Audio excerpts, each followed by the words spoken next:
মাছটা তেলে দেওয়ার সাথে সাথে চারপাশে এমন সেটা ছিটে, ভিডিও করলে মনে হয় যে কী বিশ্রী অবস্থা, অথচ চুলা কিন্তু পরিষ্কার করা। আর এই তেল ছিটার কারণে চুলাটা একদমই ভিডিও করলে ভালো আসে না। তাই রান্নার সময় হাতে একটা টিস্যু রেখে দিই, যেন একটু পরপর মুছে ফেলতে পারি। সব সময় তো ভিডিও করি না, মাঝে মাঝে ভিডিও করি যে একটু দেখতে যেন ভালো লাগে।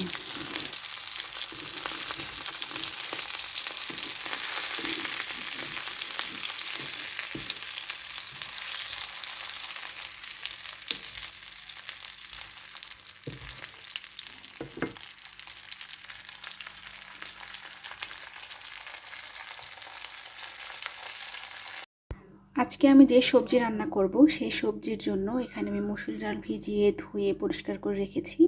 দেখতেই পাচ্ছেন মসুরি ডালটি শুকিয়ে একদম ফুলে গিয়েছে। তারপর এখানে আমি পছন্দ মতো সবজি দিয়ে দিয়েছি, আপনারা আপনাদের পছন্দ মতো সবজি দিয়ে দিতে পারেন।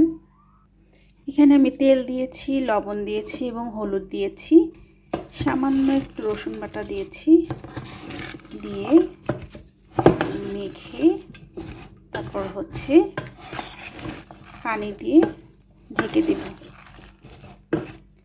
সেদ্ধ করতে হবে, ডালটা গলে গেলেও সমস্যা নাই।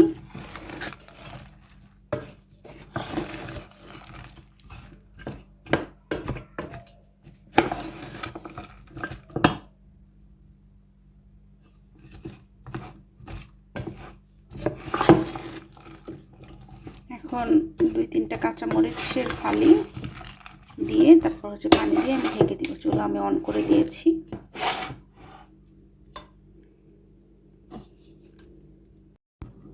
কি অবস্থা দেখে আসি, বলক চলে আসছে অলমোস্ট।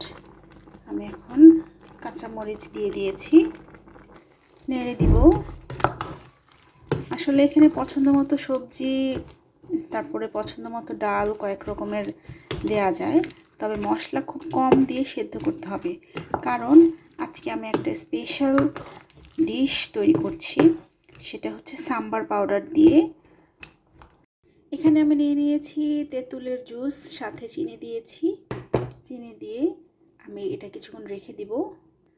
আর এই হচ্ছে কোকোনাট মিল্ক, এখানকার সবাই বলে কোকোনস মিল্ক, তো এটা হচ্ছে নারকেলের দুধ, আর এটা হচ্ছে সাম্বার পাউডার।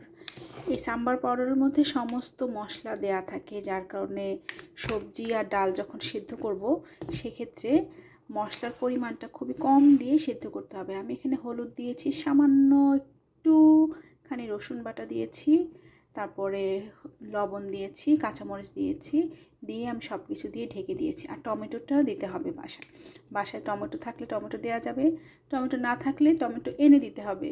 তবে টমেটো ছাড়া অন্যান্য যে কোনো সবজি সেটা আপনাদের পছন্দ মতো আপনারা করে দিতে পারেন। তো সবজিটা সেদ্ধ হোক, ডালটা সেদ্ধ হোক, সে পর্যন্ত অপেক্ষা করি। এখন আমি এই সাম্বার পাউডার আর হচ্ছে কোকোনাট মিল্ক একসাথে মিক্সড করে একটা মশলা তৈরি করে আলাদা রেখে দিব। যেহেতু আমার সবজির পরিমাণ অনুযায়ী মশলা দিতে হবে, সবজি মোটামুটি সবজি খুব বেশিও না আবার কমও না, তাই আমি সেভাবেই মশলাটা দিব। এখানে আমি 2 চা চামচ বা 1 টেবিল স্পুন সাম্বার পাউডার, আর এখানে হচ্ছে কোকোনাট মিল্ক দিব হচ্ছে 2 টেবিল চামচ কোকোনাট মিল্ক দিয়ে আমি মশলাটা তৈরি করব। বয়েল হয়ে গিয়েছে, এখন আমি চিনি এবং তেঁতুল রেডি করে রেখেছিলাম মিক্স করে, সেটা দিচ্ছি। আর এখানে কোকোনাট মিল্ক আর হলো সাম্বার পাউডার, সেটা আমি এখানে ঢেলে দিয়ে দিব।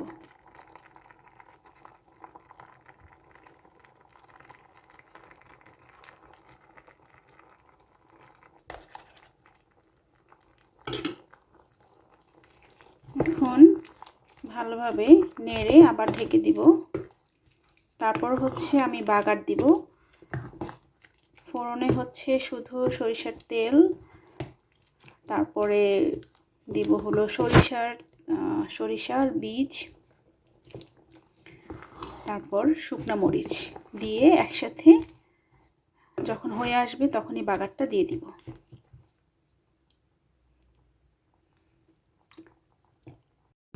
এই তো ফোড়ন, সরিষার তেলের মধ্যে সরিষা আর হচ্ছে শুকনা মরিচ। শুকনা মরিচটা আমি একটু ভেঙে দিয়েছি। আর এই হচ্ছে সবজিটা মাশাআল্লাহ খুব সুন্দর হয়েছে। তেঁতুলের সাথে চিনিটা দেওয়াতে একটু মিষ্টি মিষ্টি হয়েছে, তাই ভাবলাম যে আস্ত না দিয়ে শুকনা মরিচটা ভেঙে দিই।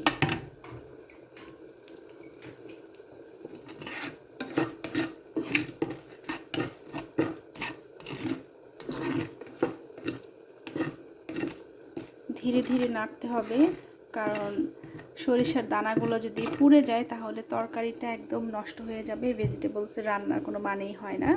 তাই খুবই স্লোতে অল্প আঁচে ফোড়নটা দিতে হবে এবং অল্প আঁচে ফোড়নটা রেডি করতে হবে।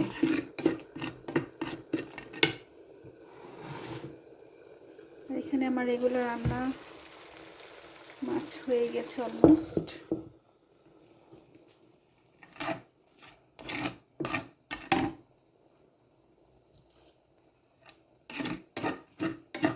এটা হয়ে গেলে তারপর দিয়ে দিব। এখানে কোনো পেঁয়াজ বা রসুন বা কোনো কিছু দেওয়ার দরকার নাই। পেঁয়াজ তো আমি প্রথমে এখানে সবজি সেদ্ধ করার সময় দিয়ে দিয়েছিলাম।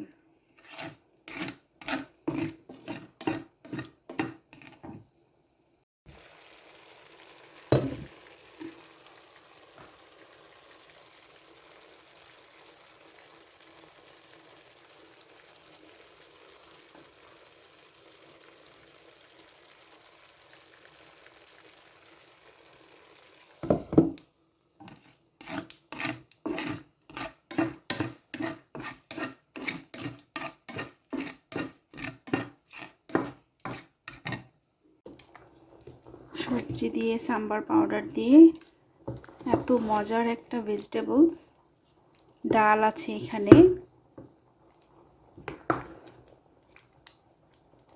খুবই টেস্টি একটা খাবার। আপনারা অবশ্যই রান্না করে খাবেন।